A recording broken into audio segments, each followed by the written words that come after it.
నమస్తే. ప్రస్తుతం మనతో పాటు ప్రముఖ విశ్లేషకులు ఇమ్మంది రామారావు ఉన్నారు. ఆయనతో మాట్లాడదాం. నమస్తే సార్. నమస్తే అమ్మా. సార్, వేణుస్వామి ఈ మధ్య ఇంకెక్కువగా మాట్లాడుతున్నారు రాజకీయ నాయకుల గురించి.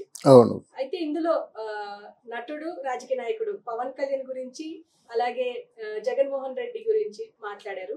అందులో పవన్ కళ్యాణ్ 4వ పెళ్లి చేసుకోబోతున్నాడు అన్నట్టుగా మాట్లాడారు. అలాగే వాళ్ళ జాతకాల రీత్యా వాళ్ళు ఇప్పుడు ఏ పదవులకు వస్తాయి అని చెప్పేసి అంటున్నారు. వైఎస్ జగన్ కి ఈసారి ఖచ్చితంగా సీఎం అవుతారు అని అంటున్నారు. అసలు ఎలా చూడొచ్చు అంటారు సార్? అసలు వేణుస్వామి వ్యాఖ్యల్ని నమ్మే అవకాశం ఉందంటారా?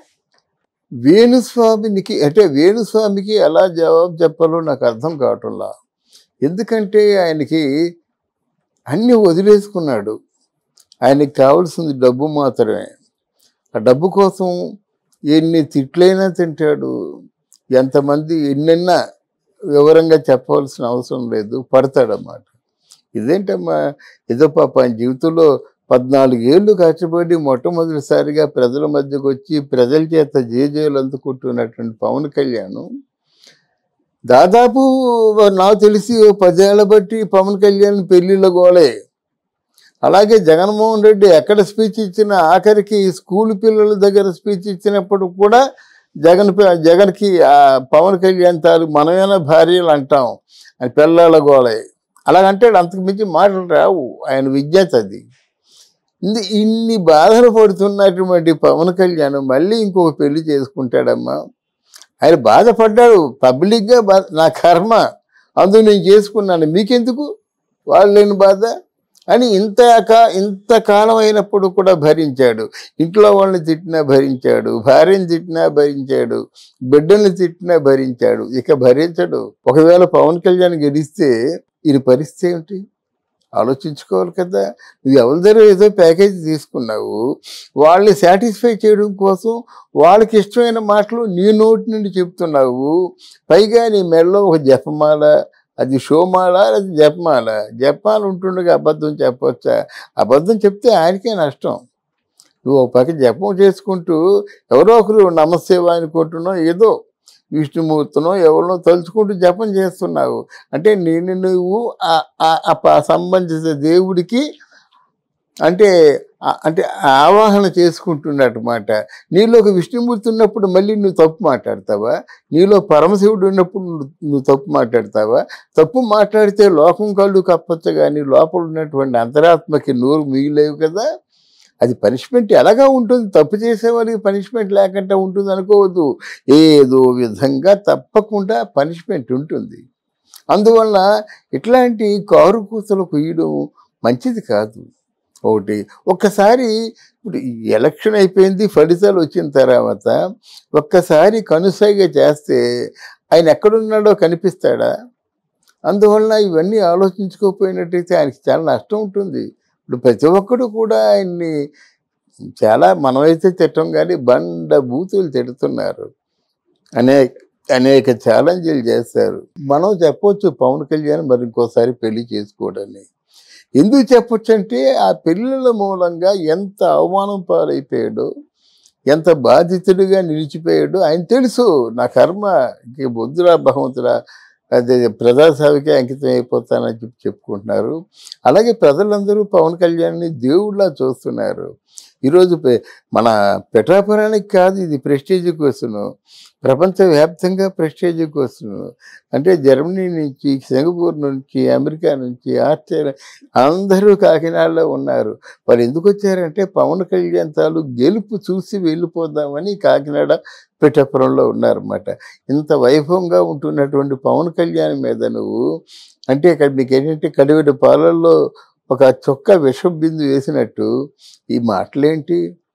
నువ్వు సన్యాసివి కదా, పోనీ రాజయోగి కదా, రాజయోగి కదా, నీ పిల్ల ఉంది కాబట్టి రాజయోగి అనుకోండి. రాజయోగి మాత్రం రాజయోగి దేవుణ్ణి తలుచుకుంటా దేవుడు నేను క్షమిస్తాడా? ఆలోచించు. అది చాలాసార్లు నేను చాలా బాధపడ్డాను. నేను చెప్పాను ఇట్లాంటి ఇంత నేలబారు చౌకబారు మాటలు మాట్లాడి నువ్వేం సాధించావు? సాధించింది ఏమైనా నువ్వు పోయినప్పుడు పట్టుకుపోతావా? నీ మెల్లో రుద్రాక్షమాలు పట్టుకుపోతావు నువ్వు? నీ పువ్వులు చొక్కాలు పట్టుకుపోతావా? ఎందుకయ్యా నువ్వు చక్కగా హాయిగా భార్య ఉంది, మీ ఇద్దరు కలిసి ఉన్నంతలో తినొచ్చు కదా. లేకపోతే ఏదైనా గుడి చూసుకొని మామూలుగా ఇలా జపం చేసుకుంటే ఆ గుడ్డ మీద డబ్బులు పారేస్తారు కదా, అవి మీ ఇద్దరికి తినడానికి రావు, సరిపోవు. చాలా నీచంగా బిహేవ్ చేస్తున్నాడు. ఎందుకంటే ఇంతకంటే పచ్చిగా చెప్తే మనకున్న హద్దులు పిరమిడ్ చేయవు. లేకపోతే నీ చాలా బండ్ల బూతులు తిట్టేవాడిని అని చెప్పేసి దానికంటే, అంటే తిట్టడం కంటే తిట్టేవాడిని అని చెప్తే ఎక్కువ బూతులు ఊహించుకోవచ్చు. అందువలన ఇది కేవలం పవన్ కళ్యాణ్ అంటే బాధపడతాడు అంతేగాని పవన్ కళ్యాణ్ 4వ పెళ్లి చేసుకోడు. ఇట్లాంటి ఒకవేళ ఇంకెవరైనా నీ మీద ఇలా చెప్పాలని ప్రేరేపిస్తే చెప్తున్నావా ఆ అనుమానం కూడా వస్తుంది. అలాంటప్పుడు నిజాలు ఒప్పేసుకో. వాళ్ళు చెప్పమన్నారు, ఈ చెప్పమన్నందుకేమో ఇంత ఇచ్చారు, చెప్పొద్దంటే నువ్వు ఇంత ఇవ్వు. అలాగా బ్రోకర్ లాగైనా పనిచేయొచ్చు. ఆయన చెప్పమని నాకు ఇంత ఇచ్చారు, చెప్పొద్దంటే నువ్వు నాకు ఇయ్యని చెప్పు, నీ రంగు బయటపడిపోతుంది కదా. అంతేగాని నీ పక్కనేమో జగన్మోహన్ రెడ్డి కూర్చుంటుండగా పిచ్చి కారు కోతలన్నీ కోస్తున్నావు అంటే డబ్బులు ఇచ్చి ఎవరేం చెప్పంటే చెప్పేస్తావా? మరి నీకు వృత్తి ధర్మం లేదా? వృత్తి అంటే వృత్తే కదా, వర్క్ ఈజ్ వర్షిప్ అమ్మా.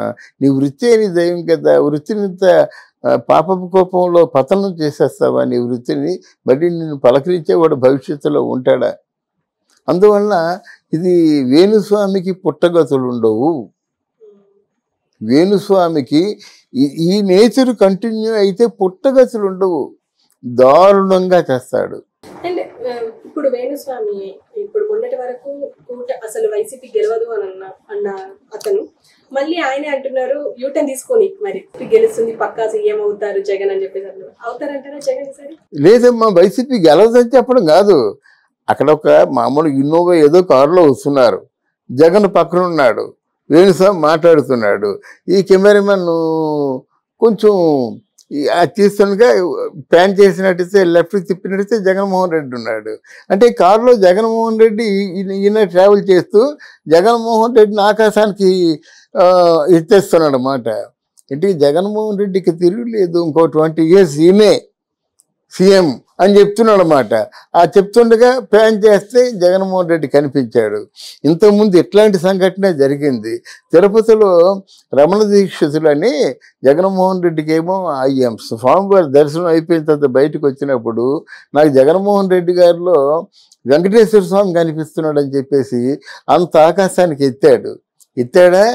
తర్వాత ఏమైంది? ఇప్పుడు జగన్మోహన్ రెడ్డి తీసేసరికి ఈ జగన్మోహన్ రెడ్డి వల్లనే తిరుపతి దేవస్థానం తాలూకు పవిత్రత మంట కలిసిపోయింది. మీరెవరు హుండీలో ₹1 వేయద్దు. అంతకుముందు పింక్ డైమండ్ ఇవన్నీ కూడా వాళ్ళు చెప్పించిన మాటలు మీరు నమ్మొద్దు. నేను లంపలు వేసుకుంటున్నాను, స్వామివారి పట్ల అవతారం చేస్తున్నాను, ఆలయ ప్రసాదాలు కానీ అన్న విత్తనాలు కానీ అన్నీ కూడా సర్వనాశనం అయిపోయి పైగా హుండీలో డబ్బులు వేస్తుంటే భగవంతుని డబ్బులు ఎవరు కూడా ఏ రాజకీయ నాయకుడు కూడా తీసుకోలేదు. భగవంతుడు వేసిన డబ్బులు ఏ రోజు పడితే ఆ రోజే తీసుకుంటాడని చెప్పేసి ఈరోజు 4 సార్లు 2 చేతులతో 2 సార్లు చెంపలు వాయించుకున్నాడు కదా రమణ దీక్షితులు. అలాగే రేపు పొద్దున వేణుస్వామికి కూడా ఈ గతియే పడుతుంది. ఇక్కడ మీడియా వాళ్ళందరూ సర్వేయర్స్ అందరూ ఏం చెప్తున్నారు? కూటమి అంటున్నారు. బట్ ఇప్పుడు ఈతో మాట్లాడే ముందు ఒకసారి చూసినట్టయితే వాళ్ళు ఎక్కడ చూసినా కూటమే. రాయలసీమలోనూ మన జగన్మోహన్ రెడ్డి ప్లేసెస్లో కూటమి అంటే కొంచెం మనకు డౌట్ వస్తుంది అంతే. రాకూడదని ఎక్కడుంది? అంతకుముందు 23 సీట్లతోనే చంద్రబాబు నాయుడు ఓడిపోతాడని ఎవరికి తెలుసు?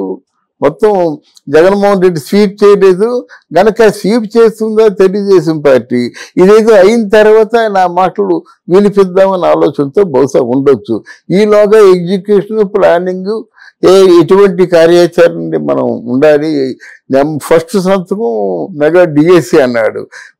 మెగా డిఎస్సి అనడం తేలిక, కానీ ఇంతమందికి ఉద్యోగ అవకాశాలు కల్పించడం అది చాలా కష్టతరమైన పని కదా. మరి దాని పరంగా ఏమైనా ఆలోచిస్తున్నాడా?